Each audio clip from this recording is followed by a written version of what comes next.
Ok.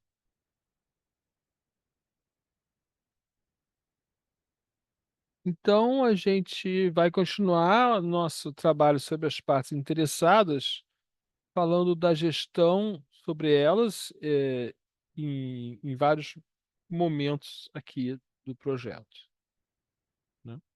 Lembrando, né, que o PMBOK, agora a gente já vai dar uma revisadinha, já vai chegar na sexta edição, na verdade está até na sétima edição já, mas a sétima mudou muito.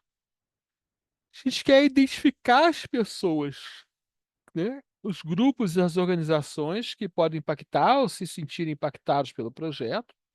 E como a gente vai ter que satisfazê-las, a gente tem que analisar quais são as suas expectativas, né, e desenvolver essas estratégias de planejamento.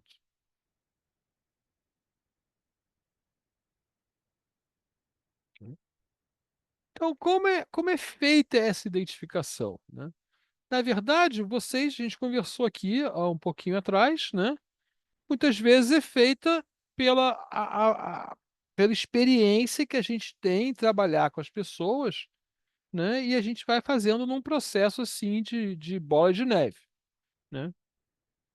A ideia, né, em lugares que são mais difíceis de descobrir essas partes interessadas, outros lugares mais fáceis, porque o sistema é mais restrito, né. E a gente tem um conjunto de objetos que a gente pode olhar também, né, não só os objetos, mas o que é feito com eles, né. Então, por exemplo, se o sistema faz um relatório, quem recebe esse relatório, né? Quem vai acessar a tela lá que tem o dashboard, do sistema, né. E a gente quer descobrir como que elas estão interessadas no projeto, o que que elas querem ver sair do projeto, né. Envolvê-las e também entender a importância, né, desculpa, a influência que elas podem ter e o impacto que elas podem ter no sucesso do projeto. De certa maneira, essa é a intenção chave de tudo, né. Satisfação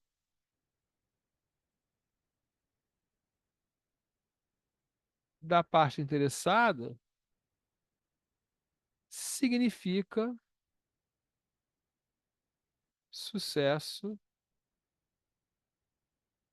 do projeto, né. Apesar do que algumas partes interessadas podem ter que ficar insatisfeitas, né. A gente sempre dá o exemplo de um professor colega nosso que trabalhou com software para delegacia, para ajudar a detectar se as pessoas deviam ser presas, quem devia ser preso, né, onde eles estavam. E aí, tem uma parte interessada aí, que é o suposto, né, fora da lei, né, e ele é interessado que o sistema não funcione bem, né. O PMBOK fala: "O que que nós podemos usar?" Opiniões especializadas. Então nós vamos conversar, né, entrevistas aqui, né, com as pessoas, né, envolvidas, também com especialistas da área, especialistas do domínio, né,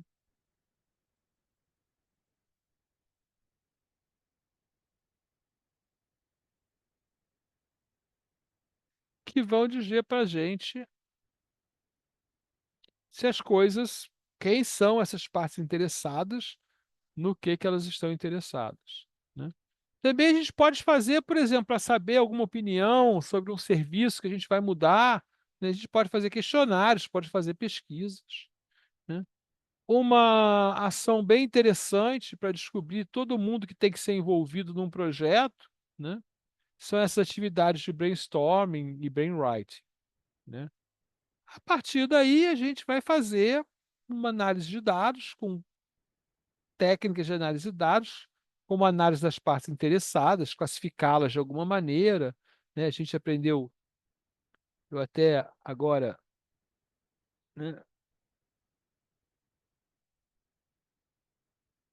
já ver ver o que era, né, entender a prática, pegar guias para o Power Mapping, mas vocês vão ver que aqui eu nem botei aqui para não parecer, né, que eu estava me aproveitando, mas a gente vai ver coisas parecidas com essa, na verdade é uma coisa que é bem igual, só não tem umas bolinhas que tem no Power Mapping, tá? Setinhas, aliás, né? E a gente vai ver como vai representar. Normalmente a gente vai representar com um gráfico 2D, né, de setores aqui, que a gente vai dizer, ah, a parte interessada aqui é de um jeito, aqui está aqui é do outro, aqui está aqui é do outro, aqui está aqui é do outro. Mas é possível pensar num cubo. Isso é mais difícil da gente ver, né? E aí tem modelos específicos que a gente vai usar. E, obviamente, outra ferramenta típica é a reunião, né? Então, que coisa a gente tem que saber? Primeiro, posições na organização, né? Onde ela está no organograma. Essa questão do organograma, ela é bem interessante. Por quê? Porque é comum que as empresas pequenas não tenham e que as empresas grandes tenham com algum erro. Mas a gente, sempre que eu vou num lugar, a primeira coisa que eu faço, né, já conversando lá com o dono, já conversando com o diretor, já conversando com o funcionário, é tentar entender o organograma da organização, né? Onde a pessoa está. Né? Ah, o que que você é? Ah, sou chefe sou gerente de vendas. Ah, quem é seu chefe? Ah, o diretor de vendas. Né? Quem é o chefe de? Ah, é o presidente da empresa. Né? E abaixo de você, quem é a sua equipe? Ah, né? Ah, aí a gente consegue. Ah, agora eu entendi quem é você, né? Porque eu sei quem está acima, quem está abaixo. Às vezes eu posso até perguntar, né? Quem está do lado, né? Para quem você manda, né? Ah, não, aqui tem a logística. Eu sempre mando as coisas quando eu vendo, eu mando para a logística. Ah, então tá bom, né? Ah, quando eu vendo, eu tenho que informar também o pessoal lá de produção. Aí a gente faz o mapa, né, de tudo que a gente pode saber de onde aquele sistema vai estar conectado, né? Depois, função no projeto. Ah, eu tenho que saber, né, como aquela pessoa vai me ajudar no projeto. Ela é patrocinadora, ela é usuária, né, ela é uma parte interessada que vai ficar observando, né? Porque isso vai me levar a definir as participações. Tem que ir na reunião? Não tem que ir na reunião? Tem que ver o software? Tem que dar ideia para o software? Tem que dizer qual é o resultado final? Vai negociar o preço comigo? Né? E quais são as expectativas que eu quero, que ela tem, né? Finalmente, né? Finalmente não, desculpa. E muito importante, qual é a atitude dela em relação ao projeto? Né? Ela é a favor? Ela é contra? Ela é neutra? Ela não sabe ainda? Está olhando? Né? Esse aqui é uma coisa muito importante nas nossas relações, né? E o que que ela quer saber desse projeto, né? O que que eu tenho que informar ela para ela ficar satisfeita, tá? Então a gente tem que ver o gerente do projeto, né? No caso aqui, a gente pode falar tanto nós, né, gerentes do projeto de software, como o gerente de projetos de negócio, ele tem relacionamentos, ele é definido também pela fronteira dele, né? Ele tem relacionamentos para cima, né? Patrocinadores, diretoria, a própria organização como uma ideia que tem uma missão, que tem um valor, tem objetivos e metas, né? Ele tem uma fronteira para o lado, os outros gerentes, né? Provavelmente gerentes que competem pelo recurso do dinheiro dos projetos, né? Ele tem para fora da empresa, né? Ele pode tratar com fornecedores, vendedores, governo, clientes, público. E ele tem a equipe dele. Nós também, nós temos os nossos equipes, nossos fornecedores, nossos vendedores, outros projetos ao nosso lado, a nossa empresa, né? Então a gente tem que entender esse gerente na capacidade de influência dele. Aí agora eu vou roubar aqui, né? Aí o Power Mapping aparece, né? Eu posso ter, aqui eu tenho influência e poder, né? Mas eu posso ter um gerente G aqui, né? Que ele tem um cara que tem menos poder que ele, ou menos influência, não sei que eixo eu tô, né? E que mas influencia ele, né? E ele influencia um cara lá que, né, e manda nos outros caras lá que não tem tanto poder assim, mas estão envolvidos com o sistema, né? Então a gente começa a entender a empresa assim, né? Então, cada parte interessada, né, a gente começa o importante é a gente entender o interesse dele, né. Como ele pode afetar ou ser afetado pelas decisões do projeto, né. Além disso, né, ele tem direitos legais ou morais que vão além do interesse, né. Eu não posso deixar de cumprir direitos morais ou legais. Por exemplo, né, hoje a LGPD, né, que persegue todo desenvolvedor de software. Como é que a gente garante, né, os direitos legais, os direitos morais desses nossos, clientes que estão mapeados aqui no nosso sistema, né? Além disso, eles têm a posse de certas coisas, né? Ele pode ser o dono do celular onde você vai botar o software, né? Ele pode ser o dono da empresa, né? Ele pode ser o dono dos veículos, que você vai botar lá um negócio que vai medir alguma coisa. Essa propriedade legal dá direitos, né? Direitos correlatos, né, a essa propriedade, né. Se você é uma seguradora e está fazendo um software que está fazendo vendendo um produto que exige que o cliente use um detector lá de GPS para dizer onde está o carro, né, você começa a se envolver não só com a LGPD, né, mas com outras questões mais além, né, de você estar fazendo uma intervenção no produto do cliente, né, e seu GPS pode causar algum defeito no veículo, né. Além disso, você tem os conhecimentos que essa pessoa tem, né. O que que ela sabe, principalmente para a gente, o que que ela sabe do negócio, o que que ela sabe do sistema, como ela pode nos ajudar, né, a trazer mais, resultados. E aí a maneira que ela vai contribuir. Ah, eu vou contribuir com o quê? Com dinheiro, né, com recursos, né, com conhecimento, boto K, né, de knowledge, né, com divulgação dos nossos objetivos do projeto, né, como é que eu vou contribuir. Então, quando a gente fala, às vezes, de persona, a gente pode estar simplificando algumas coisas que a gente seria muito bom a gente saber. Né. Ah, conhecimentos, contribuição, né. E essas coisas a gente vai definindo no nosso modelo de usuário, no nosso modelo de parte interessada, que a gente vai criando, né. Vê que eu não me lembro mais quem foi, não sei se foi Darli, né, que falou: "Olha, a gente faz aqui um modelo da psicologia do cara para a gente poder conversar com ele, né, com alguma forma, interessante de conversar". De uma forma mais adequada à psicologia dele, né.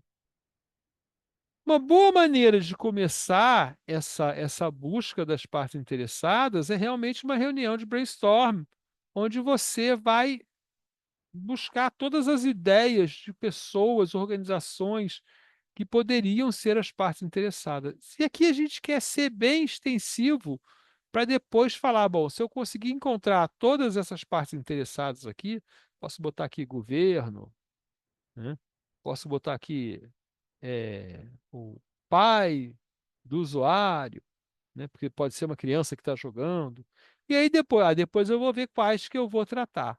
Mas a identificação é sempre bom interessar, né, começar com uma espécie, né, uma variação de um brainstorm, para a gente poder ser muito amplo e entender como aquele software vai afetar, né. Por exemplo, a gente estava outro dia desenvolvendo, a ideia era um projeto acadêmico, uma ideia conceitual, e a gente estava falando, né, de um software, de um aplicativo para donos, para tutores de pets, né, de cachorros, na verdade, né. Então aqui eu tenho dono, vou botar aqui, né, tutor, né, contratarem pessoas para passear com os cachorros, passeador. Esse é fácil, né, vai usar, o tutor vai usar, o passeador vai usar.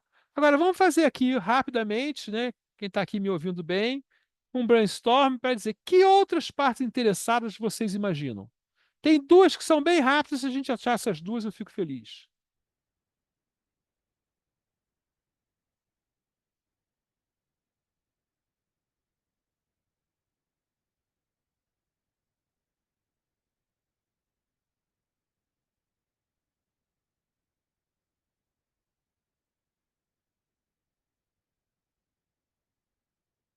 Alô? Tá difícil essa, hein, professor? Mas não precisa ser pertinho, não. Quem é que. Ó, tô passeando com um cachorro. O outro está contratando para passear. Quem é outra pessoa que pode estar interessada?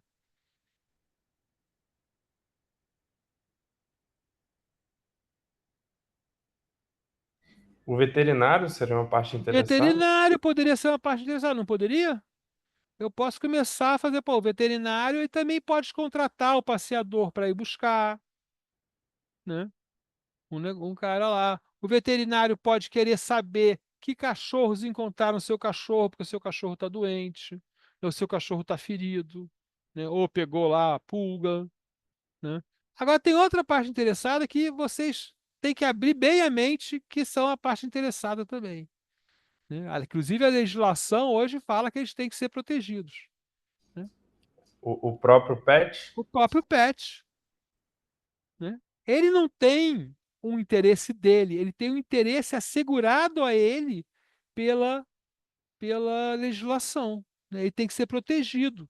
Então, se o passeador passear com um cachorro grande e um pequeno, pô, outro dia eu soube de um caso, não de passeador, mas de uma cuidadora de cachorros, né, de uma pessoa que tem, uma pessoa que tem um local para se deixar o cachorro, mas ele tem os cachorros dela também, né? E aí um cachorro dela comeu o outro cachorro, matou, era um grandão, pá, mordeu o pequenininho e matou. Pô, e ela ficou pensando, pô, foi o meu, foi uma tragédia para mim, morreu meu cachorrinho, mas imagina se fosse do cliente, o que que eu fazia, né? E aí ela começou lá, separou os cachorros já, botou dois lugares para passear, já mudou tudo, né? Então você tem aqui algumas parcerias que você tem que cuidar, tem os direitos dos pets, o pet não pode passear ao meio-dia, o pet não devia passear quando está sol, né, para não queimar o pé do pet. Então você de repente vai botar lá um controlador de tempo, né? Controlador de umidade, da temperatura, né? E você começa a pensar funções que vão tornar o seu software mais interessante. Ah, então o tutor sabe que o passeador só vai passar na sua casa para pegar o pet até as 10 da manhã ou depois das 4, depois das 5, para o chão estiver mais frio, né? O veterinário vai saber, ó, esses cachorros estão falando entre si aqui, estão passeando juntos, né? Então aí você pode falar, então eu posso ter aqui também a sociedade num brainstorm, você pode a sociedade protetora dos animais, posso ter o governo, posso. Aí a gente vai botar as coisas aqui, tudo que a gente quer, tudo que a gente imaginar que poderia interagir, né? Posso imaginar que, olha só quem pode estar interessado. Eu posso ter alguém interessado em anunciar, né? O fornecedor de alimentos, né? O fornecedor de apetrechos de cachorro lá, da correia, né? Tem aquelas correias diferentes que o cachorro pode sair correndo, tem as correias mais presas, né? Então eu posso criar vários interessados nesse meu aplicativo e até arranjar uma maneira de financiar o aplicativo, né? De dar dinheiro para minha empresa, né? Coisas assim. Então, a ideia do brainstorm inclusive, a gente estava fazendo esse brainstorm e o garoto falou, e o santo protetor dos animais? Eu até brinquei, pô, vou contar isso para todas as minhas turmas agora que um aluno falou que o santo protetor dos animais podia ser uma parte interessada, né? Mas leva você a pensar, pô, de repente eu posso ter uma coisa aqui ligada, né, sei lá, eu não consigo imaginar essas coisas religiosas, não. Mas alguém pode imaginar alguma coisa, você fala santo protetor dos animais, e outro cara fala, pô, mas e igreja que não quer que entre cachorro? Será que o cara poderia contratar um cuidador, um passeador como cuidador? Né, você pode ir imaginando coisas assim, e imaginar uma situação onde a sua aplicação ela vai poder atender mais interesses dessa comunidade ligada aos pets, e até viabilizar ela de alguma forma que não seja só o tutor ou o passeador pagando. Ah, tem o banco aqui, ó. O banco você vai pagar você vai pagar pelo aplicativo. Aqui tem o banco, né? Ou o PayPal, sei lá. Então você começa a ter, né, pô, o banco ele é a parte interessada. Você vai usar, o seu aplicativo vai usar o serviço. Mas para usar o serviço, você vai ter que aprender também e tal, vai ter um relação. Quando o banco mudar, vai ter que te avisar. Ah, então vão aparecer certas coisas. Aí você fala, em vez de banco, não, em vez de banco, eu vou usar o PagSeguro. Ele passa a ser parte interessada, né? E então a gente começa a ver essas coisas crescendo e saindo do tutor e do passeador, né? Ah, olha só, tô isso aí. E aí? Ah, não, mas eu primeiro vou fazer aqui uma prova de conceito que vai ser grátis, né? Então, na primeira rodada, eu vou olhar só para esses dois aqui. Mas eu sei que eu tenho a possibilidade de conversar, né? Essas são as relevantes, né?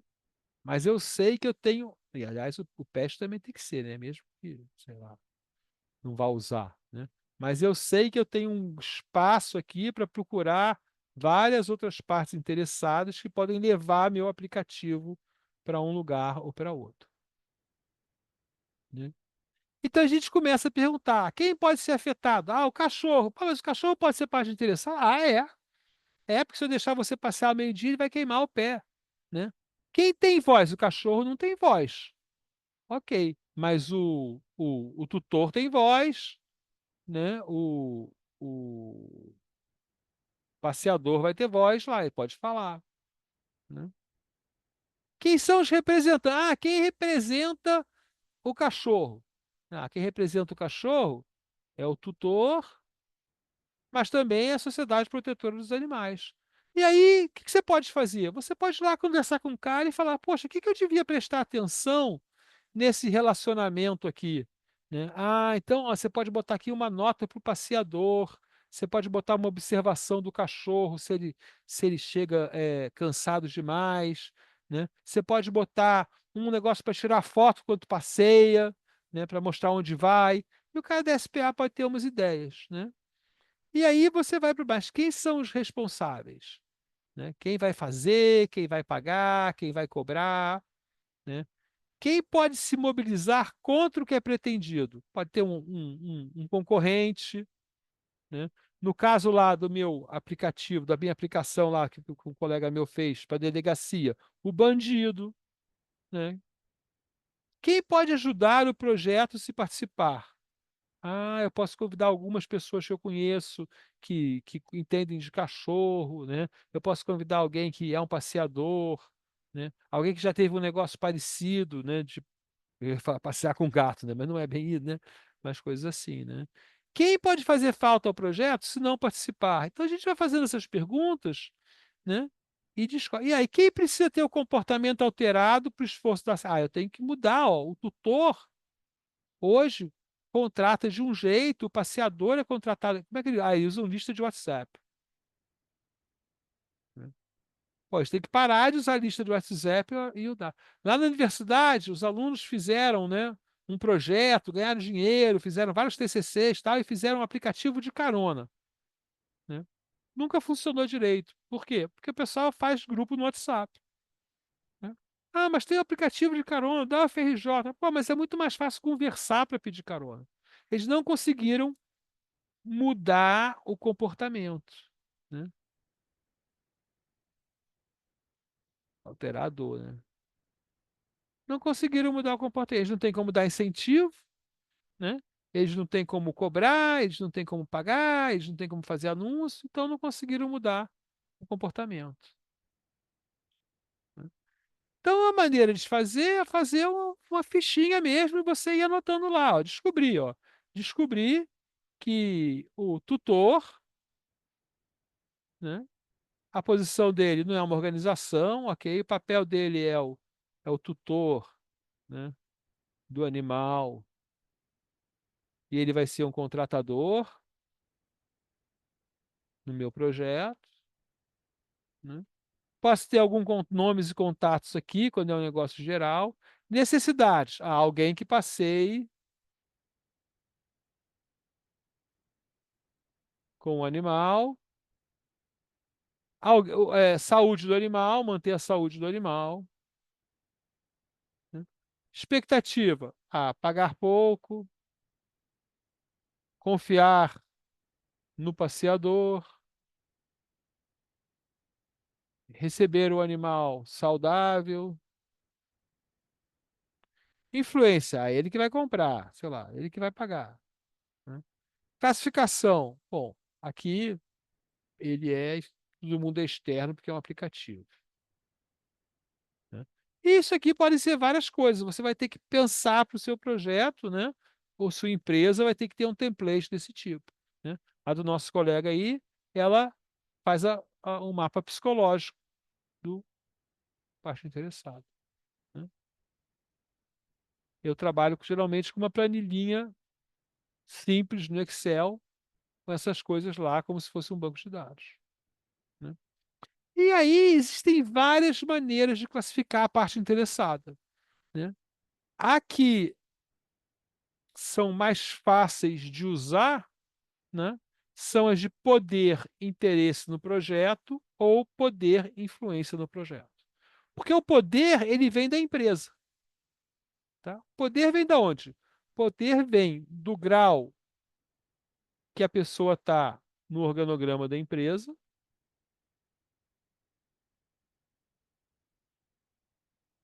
Ah, ela está aqui. Ela está aqui. Né? Na capacidade de gerar financeiro. Se ela está aqui, mas o financeiro está aqui, ela vai ter que pedir dinheiro ali ou aqui, ela tem menos poder. Né? E o interesse pode ser até negativo, né? É quem está interessado. Então, normalmente esses dois, ou a influência que ela tem direta no projeto. É que o cara pode ter interesse, né? Esse personagem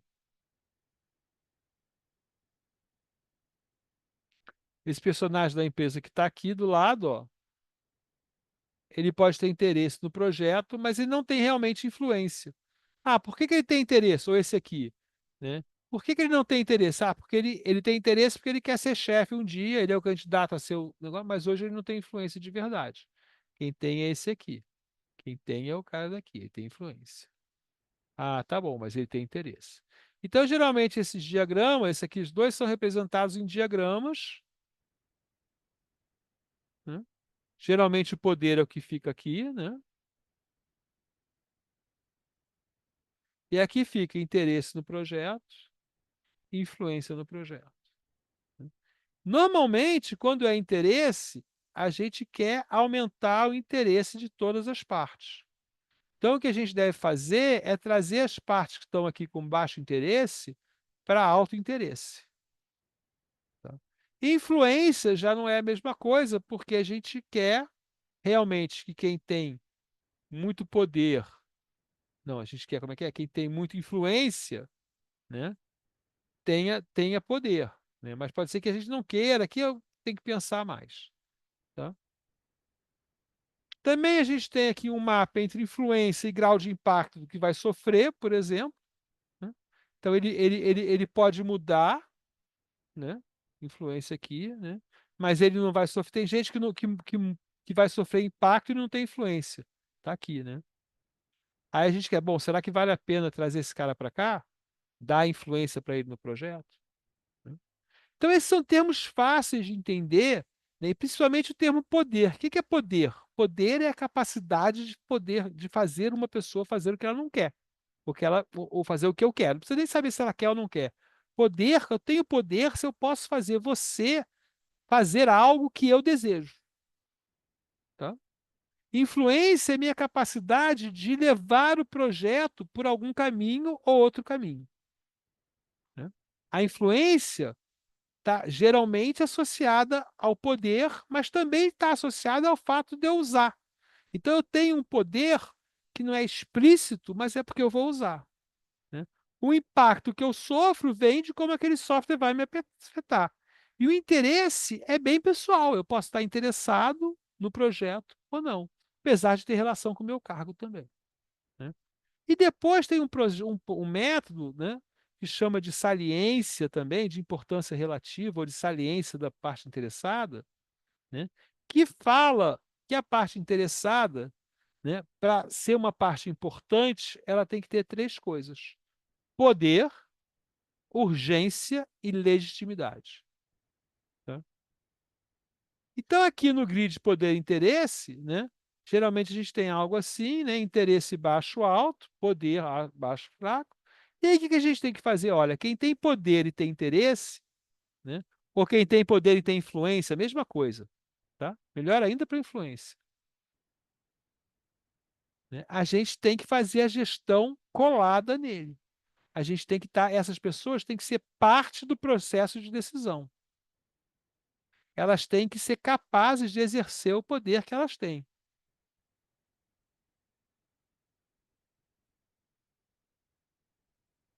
Se ela tem poder e não tem influência e não tem interesse, eu preciso manter ela satisfeita, né? Talvez trazendo ela para cá.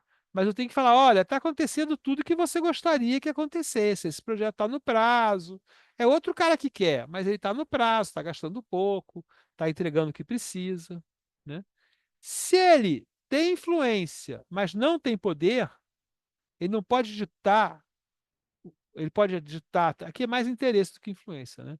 A gente tem que manter ele informado, ok? Aqui mais para interesse, menos para influência.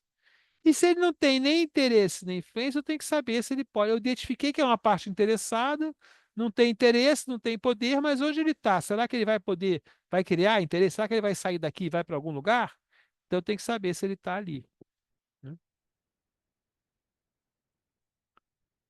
Informando o desinteressado sem poder, ou engajando o desinteressado com poder, eu trago ele para os lugares que ele traz sucesso ao projeto. O que é engajar? É fazer ele tomar decisão, ele dar informação, ele mostrar caminhos que ele devia estar mostrando. Então, esse diagrama aqui é o mais usado, disparado, né? E aí, deixa eu apagar aqui né? O que o Power Mapping faz é colocar as pessoas aqui, né, em bolinhas, né? Tem lá o tamanho da bolinha, que eu não sei se é importante ou não, eu não consegui ler tudo, né? E mostrar como essas pessoas influenciam as outras, tá? Então você fica, né, em vez de ser só as marcações das pessoas, né, que você geralmente faz uma marcação aqui, assim, dizendo, esse aqui é o gestor de rede social, né? Não, eu começo a falar como essas pessoas influenciam as outras. Pelo menos foi isso que eu vi aí e no material que eu encontrei, né? E aí achei bem interessante porque é uma informação adicional, né? Já no modelo de saliência, né, a gente tem que saber como identificar, tá? Então, primeiro, né, a gente tem que olhar, né, se essa parte interessada, né, e a minha organização ou meu projeto, né, tem algum relacionamento que eu possa entender. Ah, ele é cliente, ele é um possível cliente, né? E eu tenho que entender se essa parte interessada exercita a sua voz, tá? E aí tem lugares, né, que elas não exercitam, né, elas não pedem nada, elas são totalmente dominadas, né? Por exemplo, uma empresa grande de telemarketing, né? Poxa, os funcionários de telemarketing não, não, tem, não podem falar nada, né? Porque aquilo ali eles trocam com a maior facilidade, né? Aí você olha aqui a dependência de poder. Ah, pode ser que a parte interessada domine a empresa, né? Tem poder sobre o dono, o investidor, né? Talvez aqui o cliente, né, tem esse poder. Pode ser que seja uma dominância da empresa. Ah, alguns fornecedores são dominados. Eu posso escolher, posso trocar à vontade. Então, a loja americana, por exemplo, exerce uma dominância fortíssima sobre os fornecedores. Porque quando ela compra e paga, né, ela tem lá um poder enorme, porque ela pode trocar o biscoito. Ela compra o biscoito Piraquê ou compra o biscoito Mabel, né? Então, ela tem um poder enorme sobre as partes interessadas. Ela exige serviços adicionais, facilidades, né? E você tem aqui casos de dependência mútua, né? Então, você tem que entender isso aqui. né? E a legitimidade? A legitimidade é quando existe algo no mundo legal que dá à parte interessada alguma coisa que dá o direito real, né, irrevogável de fazer uma retificação, pedir alguma coisa ou de se sentir, né, ofendido por um projeto, né? Então, existem as relações contratuais, né? Eu tenho investimentos na empresa, eu ser sócio, né? Eu tenho algo em risco, por exemplo, eu sou dono do prédio da empresa, né? Eu alugo todos os computadores da empresa, né? Ou tem uma reivindicação moral, né? A empresa é minha vizinha, né? Então eu posso ter alguma coisa que faça eu ser legítimo como parte interessada, né? Mas a legitimidade, né, não é implícita, ela é explícita, tá? Ela é diferente do interesse, né? Porque o interesse ele não é necessariamente legítimo, né? As pessoas podem se interessar sem ter a legitimidade, tá? E aí você tem então isso, né? O poder, né, que é o relacionamento onde um ator pode causar um ator B a fazer algo, né? E esse poder vem de bases coercitivas, né? Quando você força ou ameaça, eu vou te despedir se não fizer isso, né? Ele vem de bases utilitárias, eu pago um salário, eu dou incentivos, né? Ou vem normativas, mesmo que sejam simbólicas, né? Eu não faço coisas, né? Por exemplo, a gente pode falar que as igrejas têm um poder, né, sobre os meios de comunicação. Eu não quero ofender, né, normalmente, né, porque as igrejas, né, nem é tão verdade hoje em dia, né? Mas o governo tem o poder normativo, né, normativo e coercitivo. O governo não dá incentivo. O governo ele dá a norma e ameaça se você não cumprir. Você vai preso, vai pagar multa, coisas assim, né? A legitimidade, né? Essa percepção ou suposição que as ações são desejáveis próprias e apropriadas. Então, por exemplo, né, lá no software de policial, lá, o software da delegacia, né? O bandido não tem legitimidade. Ele é uma parte interessada sem legitimidade. Tá? E ele aqui é contra, né? E, e ela pode ser uma relação individual, organizacional, né? A empresa é sócia, a empresa é parceira, faz coisas junto, ou pode ser uma norma social, alguma coisa que a gente tem definido, né? Por exemplo, eu posso ter um projeto, né, de software aqui para. A gente fez uma vez um projeto, um software para você denunciar foco de dengue, né? Então você tirava a foto, mandava ali e tal, denunciava a foto de dengue, né? Então as pessoas têm uma legitimidade social de fazer a denúncia, né? Por quê? Porque está o foco de dengue ali, né? Dá essa legitimidade para a pessoa reclamar, né? E urgência? O grau que precisa atenção imediata. Então pode ter uma sensibilidade ao tempo, né? Quanto que o atraso é ruim, ou uma criticalidade, né? É uma coisa muito importante.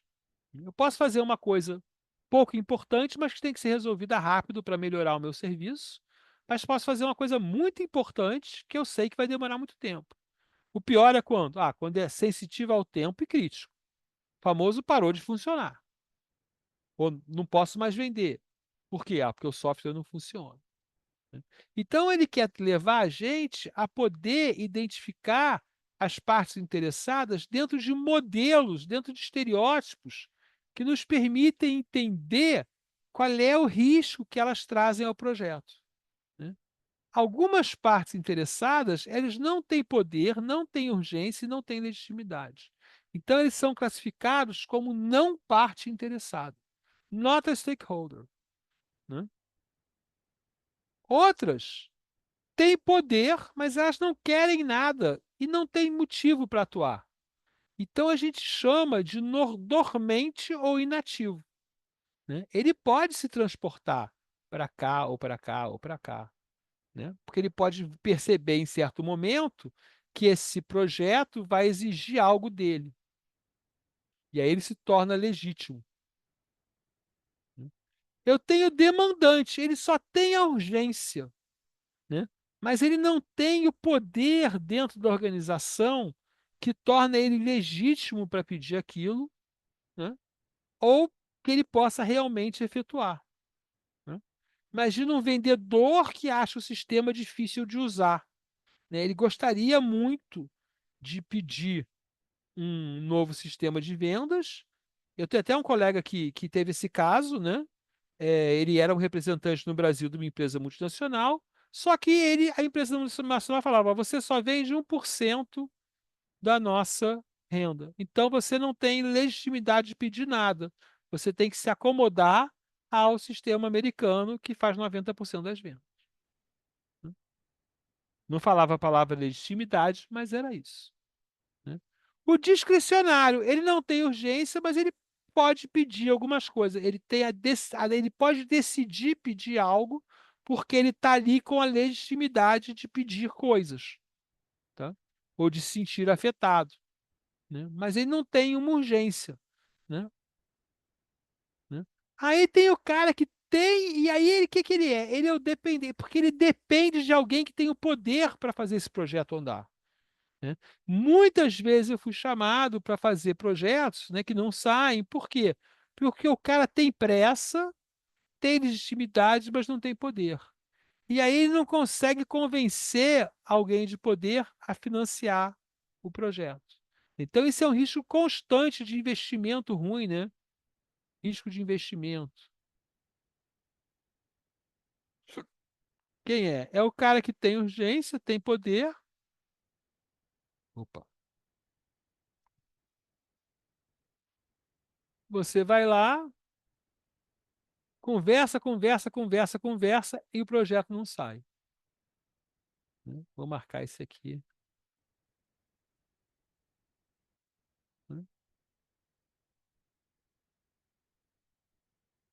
E aí você tem o dominante. O dominante tem o poder e tem a legitimidade, mas não tem pressa, né?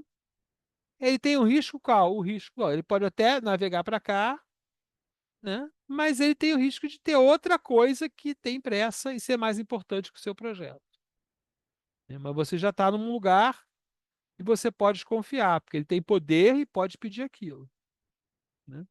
Tem o perigoso. O perigoso, ele tem poder, tem urgência, mas não devia estar fazendo aquilo, né? Não era o que devia estar fazendo, está se metendo na área do outro.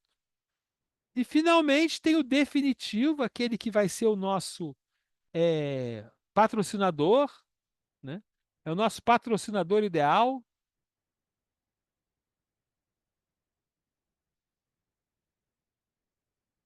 porque ele tem poder, ele pode pedir aquilo e ele precisa urgente. Ah, esse aí é o melhor de todos, porque esse aí o projeto vai sair. Porque se o projeto não sair, a gestão dele, né, porque ele está sempre no nível de gestão, não está mais no nível operacional, a gestão dele vai dar errado, tá? Então a gente precisa muito dele. A gente precisa achar quem são esses caras. E se você vai conversar com alguém que está ali no dominante, ou está aqui no dependente, né, ou está no discricionário ou no demandante, você tem que achar quem é que você vai poder colocar aqui, né? Você tem que trazer esse cara para patrocinar o projeto. Senão o projeto vai ser delegado a uma pessoa sem poder, né? E não vai sair ou não vai terminar, né? Então, esse trabalho de identificar significa descobrir e entender quem são essas pessoas na organização, né?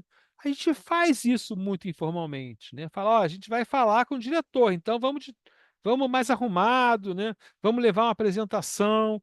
Ah, a gente vai falar ali com o vendedor. Ó, chama o cara aqui para falar com a gente. Já muda até a ordem, né? Você chama o cara para falar com você, você convoca o cara, porque ele está muito abaixo lá na hierarquia.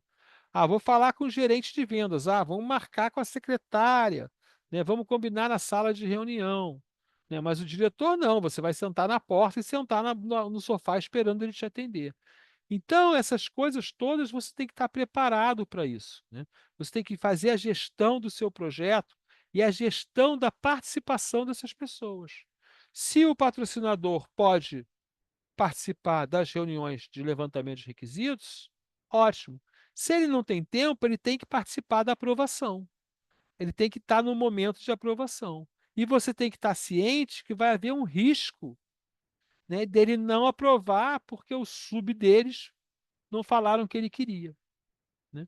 Isso acontece constantemente, né? Eu tive um projeto que isso foi muito sério, até porque durante o projeto a diretora, né, no caso, ela despediu uma pessoa porque a pessoa não sabia explicar o que fazia para a gente, né? Ela achou que eu devo participar de algumas reuniões para conhecer como vocês trabalham.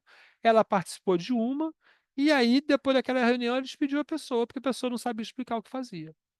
Então você não faz nada, né? Aí foi ver tal. Ela realmente tinha um trabalho que acontecia muito pouco, ela tratava dos clientes muito grandes. Ela falou: isso aqui então eu faço, pô, você, né? E despediu a pessoa. E aí as outras pessoas passaram a ter medo de ir na reunião. Ah, porque se eu falar errado o que faço, né? E aí você tem que fazer essa gestão, né? Como que você faz a reunião para a pessoa se sentir bem falando, mesmo quando a diretora que acabou de despedir alguém tá, né?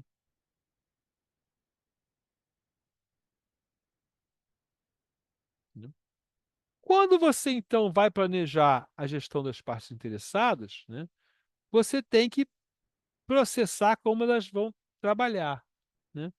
Para isso, volta lá os nossos passos comunzinhos, né? Aparecem certas coisas como análise de causa raiz, né? Por quê? Porque você vai ser chamado lá por uma parte interessada X que fala: eu tenho um problema, né? Aí eu tenho que descobrir por que que esse problema acontece, né? Ah, esse problema acontece daqui, daqui e daqui. Isso aqui pode envolver outras partes interessadas que eu vou ter que trazer ao projeto, né? Inclusive, pode ser que essa parte interessada e essa parte interessada aqui não façam parte, porque eu não posso, com o meu projeto, resolver o problema delas, mas que eu posso ajudar essa parte interessada aqui a resolver o problema. E a gente vai desenhar essas coisas, né?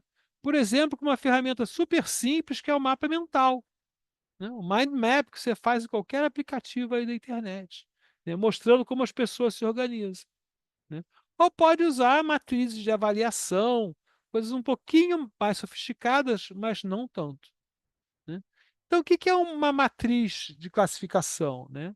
A ideia dela é a seguinte, ó: eu vou, no começo do meu projeto, pegar todas as minhas partes interessadas, né, e vou ter uma classificação inicial do início do projeto, né, correntes, né, onde ela está. Ah, ela não sabe que vai ter o projeto ainda.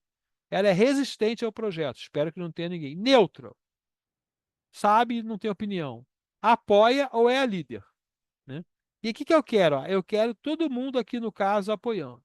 Ah, mas tem um cara aqui que nem precisa. Bom, bota lá. Mas esses caras aqui eu preciso que estejam apoiando, né? Então eu vou ter que arranjar um plano e eu quero sempre, eu queria ter um cara aqui, né? Tá faltando nesse exemplo que eu peguei, um cara liderando. Quem vai ser o líder? Então eu já me pergunto, quem vai ser o líder? Ah, eu vou procurar a minha parte interessada para ser o líder. Da mesma maneira que quando eu cheguei aqui e falei, se você está aqui, aqui, aqui, aqui, aqui e aqui, você tem que vir para cá, né? Você tem que achar alguém. Se você tem o poder, é muito mais fácil, tá, gente? Mas se você não tem, você tem que achar alguém que tem o poder e ir para esse espacinho aqui, que é o espaço ideal da parte interessada que vai levar o projeto ao sucesso. Da mesma maneira que eu falei, se você está aqui, né? Se você está do lado de cá, eu quero levar você para o lado de lá, né? Eu quero trazer você para a tomada de decisão, né? Eu quero te mostrar o software, eu quero te informar para você ter mais interesse. Né?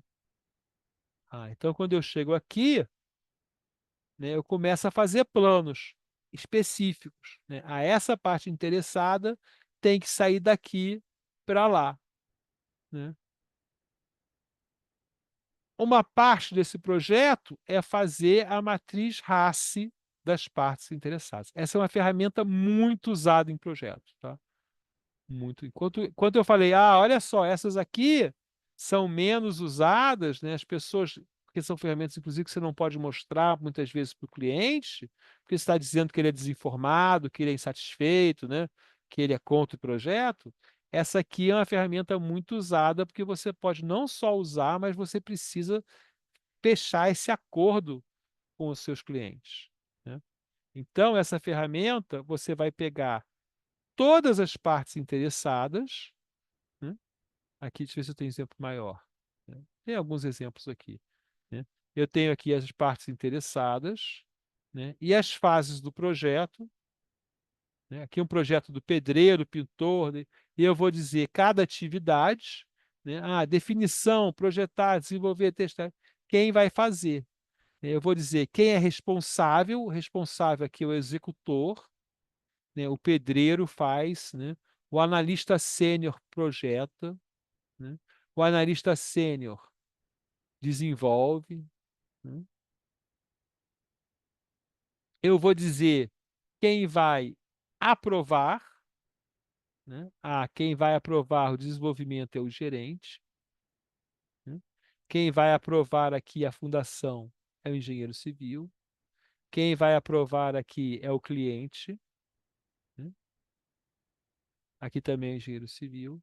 Eu vou dizer quem eu vou ter que consultar. O analista sênior vai ser consultado na definição. O diretor vai ser consultado no desenvolvimento. Eles vão dar instruções de como fazer a coisa. Né? E eu tenho que dizer quem vai ser informado. Olha, está acontecendo isso. Né? Quem é informado é menos que consultor. Ele pode até levantar a mão de vez em quando, mas não é constante essa participação. Né?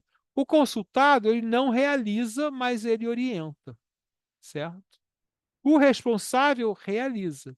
E o autorizador, o accountable, ele é mais que autorizador, ele vai ficar com a responsabilidade final daquilo ter sido feito. Essa palavra não existe em português, accountable, e eu faço parte de um grupo, né, que fala: o problema do Brasil é que não tem accountability. Né? Ou seja, o que você faz, o que você é responsável final pelo sucesso, né, a gente não tem nem essa palavra. Né? E a pessoa fala: eu não fui responsável. O secretário de obras roubou dinheiro. O governador fala: eu não fui responsável. Mas ele é accountable. Né? Ele que convocou o secretário de obras, ele devia estar verificando o secretário de obras, ele devia estar verificando a contadoria do município lá, do estado, para fazer isso. Então, a accountability é uma responsabilidade final, né? Isso que aparece aqui em inglês, no RACI, a gente substitui por autorizador, para ficar né? Tem outras palavras que são usadas também. Né? E a gente tem algumas regras, inclusive aqui tem um defeito. Tá? Qual é o defeito aqui? Vamos ver se vocês conseguem. Né? Eu falei aqui o cara é responsável e autorizador. Né? Responsável e verificador. Qual é o defeito aqui?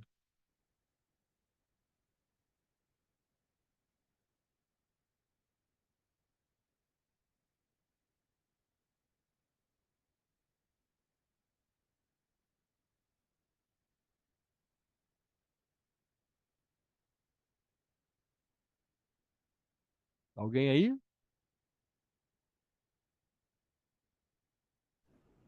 Ele basicamente fiscaliza ele mesmo. Né? Isso! Se ele fiscaliza ele mesmo, ele não vai, né? Ele vai aprovar tudo que ele fez. Né? Então a gente não deve ter um cara desse tipo, né? Esse exemplo eu peguei, não é um bom exemplo, né? E a gente sabe o seguinte, ó, regras. Toda atividade tem que ter um responsável e um autorizador, de preferência diferente. Tá? Seria a regra final ser diferente.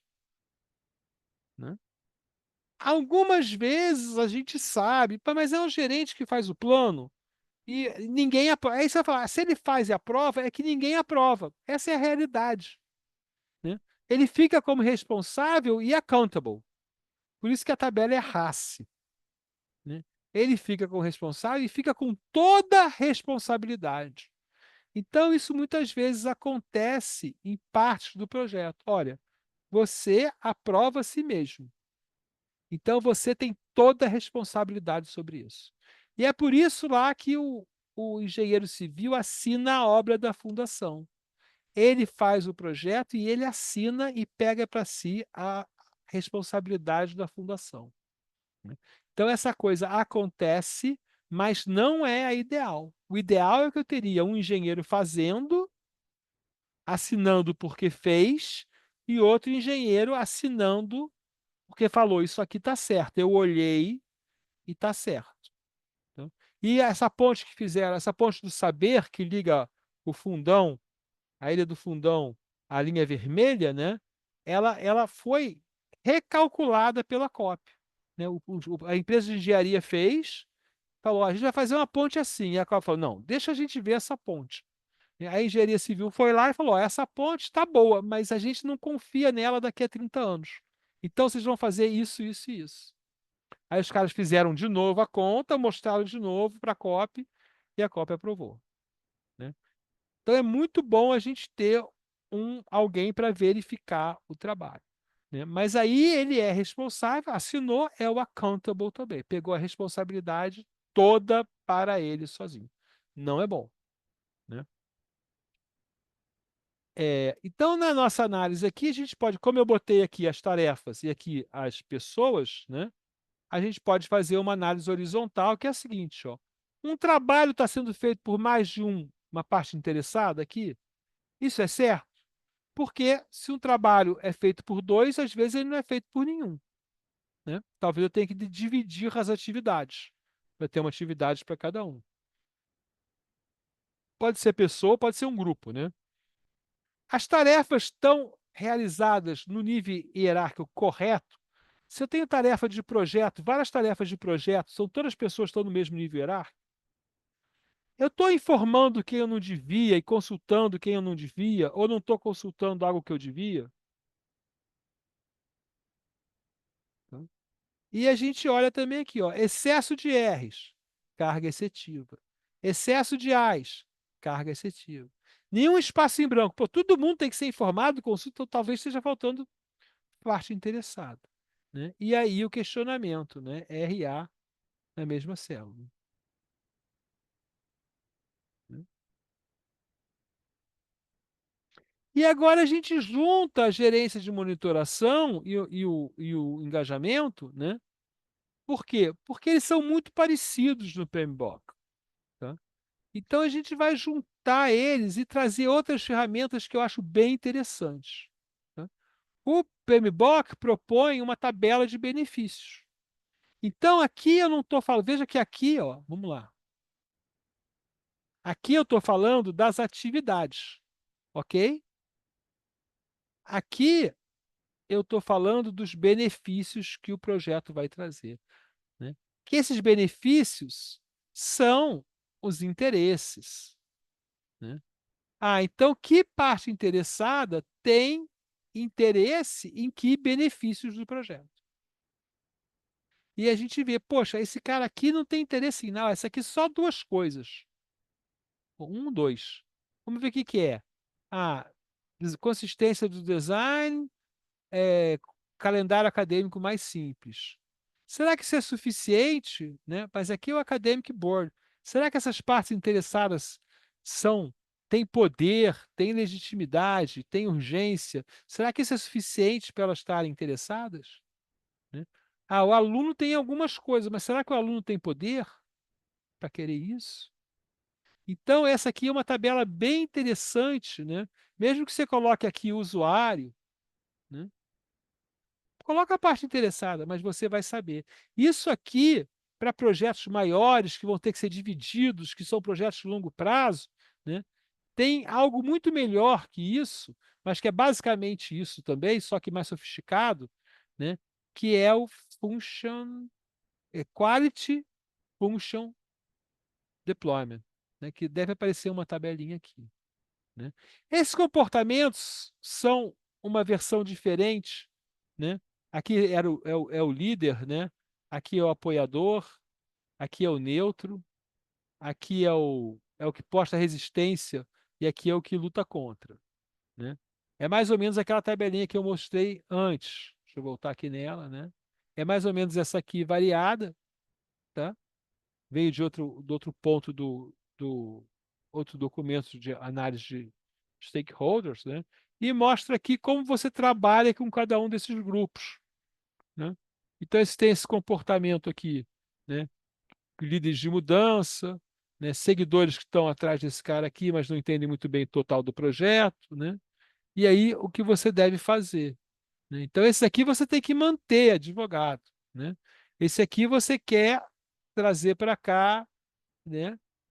Evitar a tentação de explorar muito eles, né? Porque eles podem ficar, né? Bloqueadores. Se eles estão só seguindo, não sabem muito bem, eles podem cair para cá. Então, para você levar para lá, né? Você tem que, para você explorar, você tem que tornar ele mais defensor, né? Indiferente, né? Você tem que deixar tudo bem claro o que está acontecendo para ele, descobrir por que que ele está meio sem posição, para ver se você consegue levar ele para uma aceitação, né? Os bloqueadores são aqueles resistentes por natureza ao projeto, que percebem uma, uma, uma perda possivelmente não real, né? E os oponentes são os que discordam, né? É um pouco diferente, porque eles entendem muito bem o projeto e eles acham, não, isso aqui eu não quero, né? E você tem que trabalhar eles de acordo com o poder que eles têm, né? Por que ele é discordante? É que talvez até ele aponte algum ponto importante que você tem que chamar atenção. Porque o bloqueador, ele vem do baixo entendimento, certo? Então você não tem uma expectativa que ele vai colaborar com você explicando por que que o projeto é ruim. Esse cara aqui não, ele tem o autoatendimento, ele pode até te provar ou te trazer motivos para propor mudanças no projeto, né? E aí a ideia é acompanhar, né? Você frequentemente saber, né, pela sua matriz lá que você colocou de algum jeito, né, como é que a pessoa está, quais são as preocupações que ela tem e o que que você pode fazer, né, chamar para reunião, né? Isso aqui já é bem sofisticado, né? Eu também nunca vi ser usado, né, em nenhum projeto, mas está lá, né? Os americanos usam, né? É usado em projetos de outras áreas, né, que são importantes, tá? Essa palavra engajamento, eu vou dar uma corridinha agora, leva várias perguntas, né? Se eu vou consultar, como é que eu consulto? Pesquisa, grupo de foco, né? Não é grupo de fogo, eu não vou tacar fogo em nada, né? Entrevista, como vocês falaram, audiência pública, né? Como eu faço um diálogo? Aí tem tecnologias de diálogo, né? Até já me esqueci de algumas, como é workshop, né? Diálogos online você pode fazer, né? Um painel, né, com as partes interessadas, né? Resolução de conflito. Pô, a parte interessada A e a B estão brigando, né? Métodos de mediação, métodos de negociação. Tem uma coisa que chama Círculo de Construção de Paz, que eu nunca consegui achar, mas o autor disso aqui cita, né? Gestão de parcerias. Problema de gestão de contratos, de mudança de contratos. Escrever acordos, né? Muitas coisas que a gente faz na universidade começa com uma carta que a gente fala, é a carta de namoro, né? Se diz, eu vou colaborar com a Petrobras, eu gosto muito da Petrobras, a Petrobras vai colaborar comigo, gosta muito de mim. Não vale nada isso, mas é um acordo que indica que em cima disso a gente pode desenvolver contratos, né? E empoderamento, eu quero engajar, então eu quero trazer as pessoas, vou fazer o diagnóstico participativo, perguntar a opinião, né? Participar das reuniões de conselho, né? Avaliação e monitoramento de comunidades, né? Quando Eu posso estar fazendo algo que afeta alguma comunidade, um sistema de alerta, por exemplo, né? Eu vou trabalhar dessa forma. Tá? Então a gente chega aqui no nosso final de hoje, né? Falando tentando conscientizar um pouco dessa necessidade, da capacidade de formalizar. Tem muita publicação, tem muito guia mais simples, tem muito guia focado num tipo de projeto de mudança, por exemplo, né? Então, várias coisas que a gente pode trazer, e a ideia aqui, na verdade, né, é transformar um trabalho tácito que a gente faz de qualquer maneira, né, num conhecimento explícito, né? Ah, qual é a vantagem que você tem, né, de ter esse mapa aqui, né? Ou de ter esse aqui, ou de ter, o RAS todo mundo faz. RAS é uma coisa muito ampla, tá? Mas ter um diagrama desse tipo, cadê? Né, que é muito fácil de fazer, né? E até fazer como o nosso colega, né, botar as partes interessadas aqui, dizer quem influencia quem, né? A vantagem é que eu tendo isso documentado, eu posso discutir e ver se eu estou melhorando nas minhas partes interessadas. É a famosa lição. O que eu não meço, né, mesmo que seja uma medida subjetiva, eu não posso controlar. E o que eu não controlo pode me causar riscos. Os meus riscos no projeto de software já são muito altos, certo?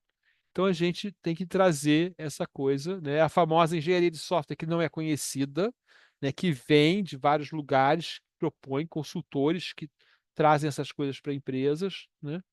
Ou que fazem essas coisas dentro da sua empresa, né? E que mostram para a gente que é possível fazer uma gestão das partes interessadas, ok?